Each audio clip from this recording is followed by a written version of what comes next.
Welcome back to the report.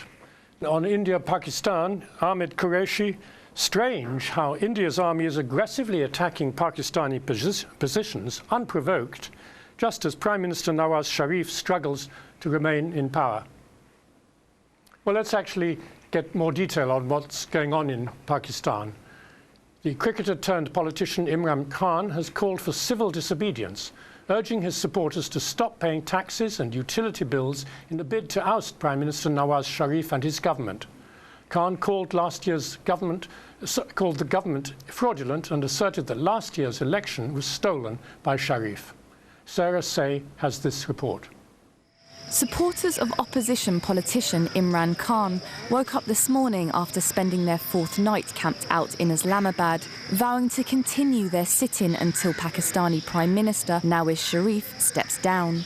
Khan has given Sharif a 48-hour ultimatum, warning the country's government that thousands of his supporters will storm Pakistan's parliament if his demand for an immediate resignation is not met.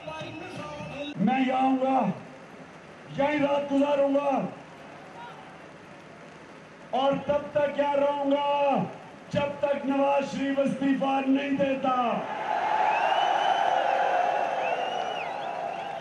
जो वजीर आजम धांधली करके आता है हम उसको वजीर आजम नहीं मानते.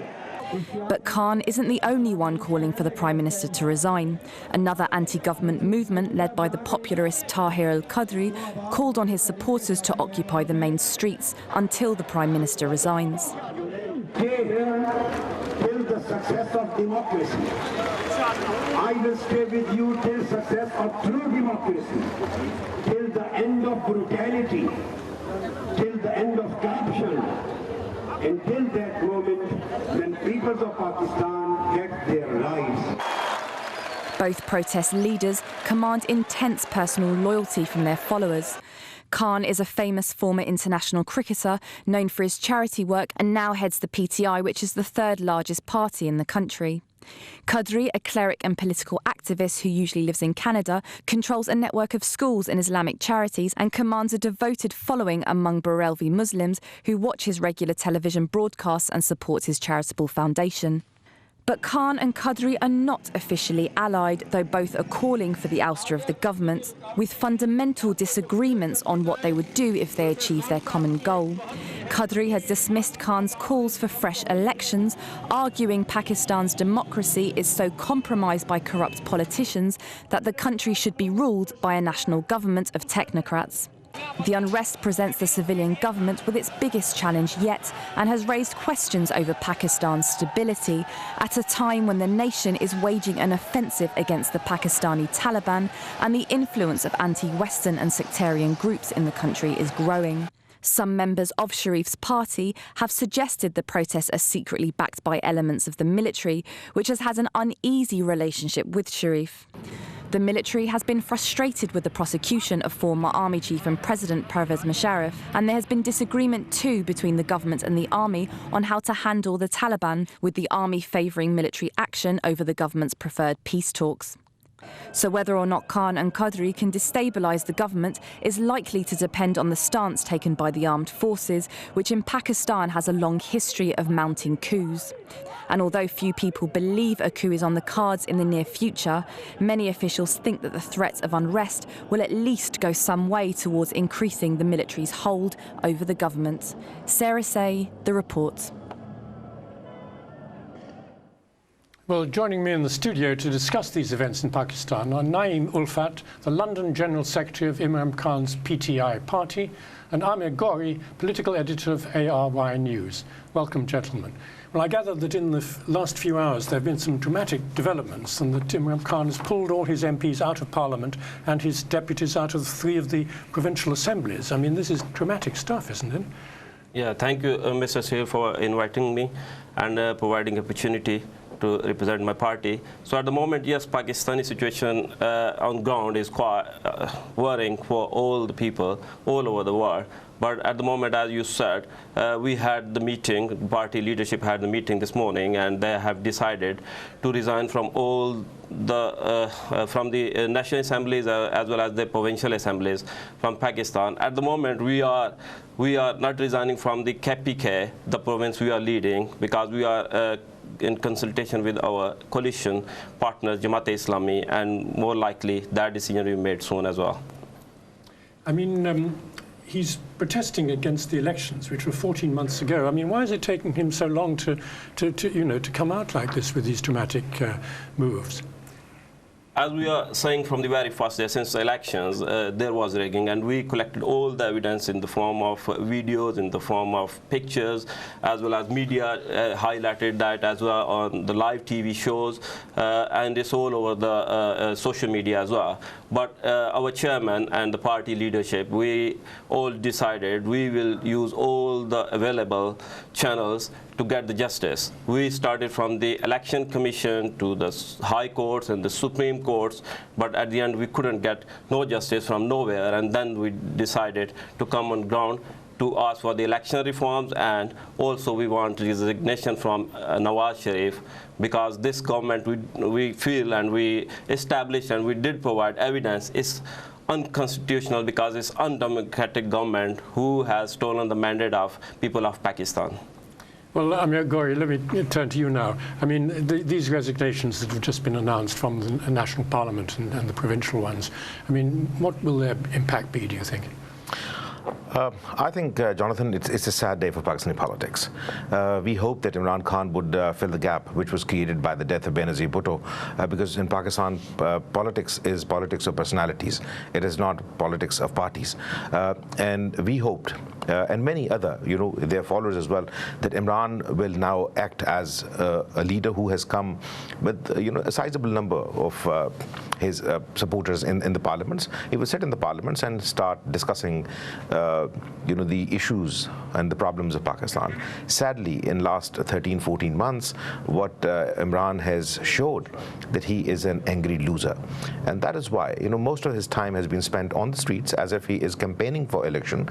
Either he is getting his tuition from somebody else and not thinking himself, if he is the leader of a political party, because he has definitely made one contribution before this election, that he has attracted a lot of educated young Pakistanis to politics, which used to be the domain of feudal lords and their followers. And then equally, it was a big fear that if Imran fails the way he's failing now, and it is the the growing understanding on the street and in the cities and in the institutions of Pakistan, that this man might completely take his party to a suicidal course by pulling out of the parliaments and then talk about politics and democracy, that if these large number of his supporters and voters very angry most of the time, will also feel that politics is not a good profession and is not even a good field to follow, and these all political leaders do not or cannot see beyond their own personal interest. So I think Imran has he's completely devastated the chances of his politics and his party's politics. Well, I will give Naeem a chance to respond to that, but I just wanted to ask you one more point about the army, because in the introduction we did hint that the army might be quite glad of these demonstrations and might also want to get Nawaz Sharif out in some way. I mean, is there some element there that the army is silently backing this? There is a hope, or there was a hope at least, when the last election happened and Pakistan People's Party came into power. They completed their term for the first time in Pakistan's history.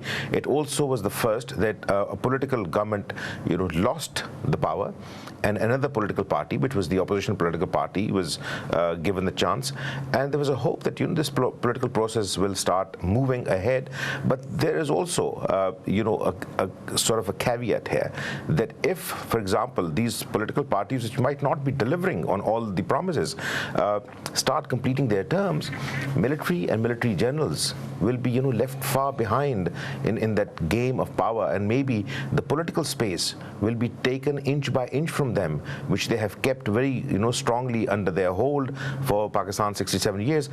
There are definitely rumors that not the military directly, but maybe certain factions within the, intelligence agencies, and there are news reports, and Imran and his party have not so far refuted those reports, that there have been meetings between the last spy master, Pakistan's former spy master, who now lives in Dubai.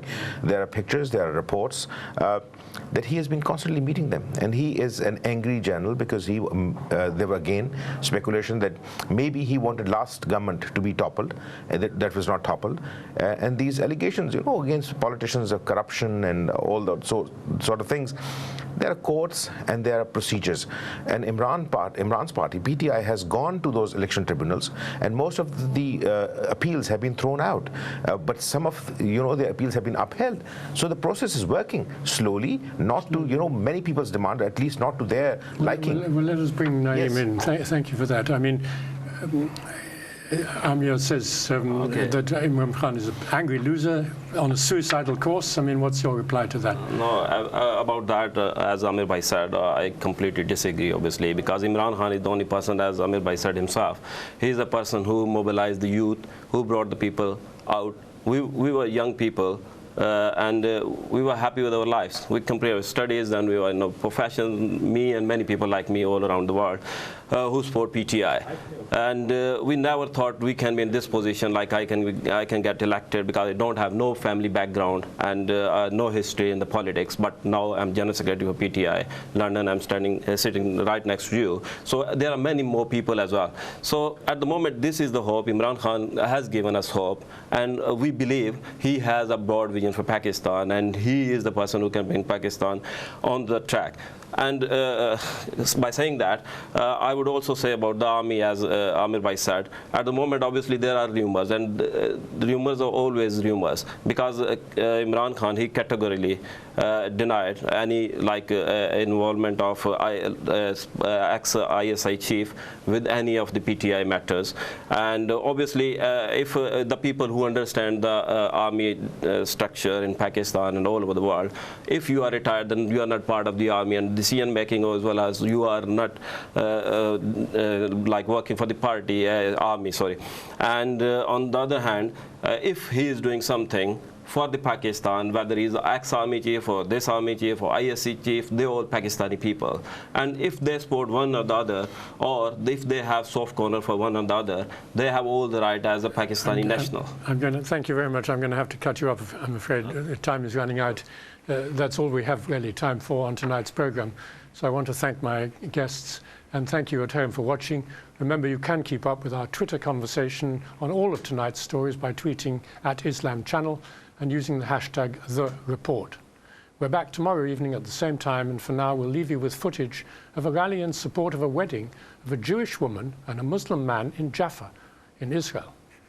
The demonstration against the wedding happened nearby and had to be contained by Israeli police. Good night.